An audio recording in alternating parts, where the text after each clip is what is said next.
ដែលនឹងសម្រាប់កូនមុនរៀបការជិតត្រូវបានប្រជាជនគ្រប់គ្រងខ្លួននៅអង្គការតែមានដំណាក់ឈាមហូរចេញពីព្រះរូបឋានៈឈាមហូរចុះមកដូចទឹកភ្នែកដែលមិនដាច់ខាយប្រជាជនក្នុងភូមិភ្លាមគិតថាព្រះអង្គខឹងនឹងសេចក្តីនោះបានលើកទៅថើទៅកាប់ពុទ្ធិដោយមិនដឹងថាការវាយនេះនឹងកាត់ទឹកទឹកអរិយឆ្នាំរបស់ខ្លួនទាំងនេះ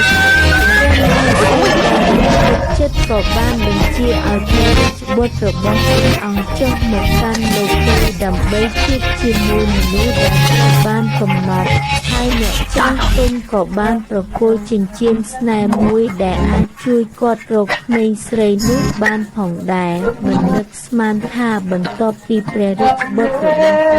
ទៅអ្នកចាស់ទុំទើបនឹកឃើញរឿងសំខាន់មួយអស់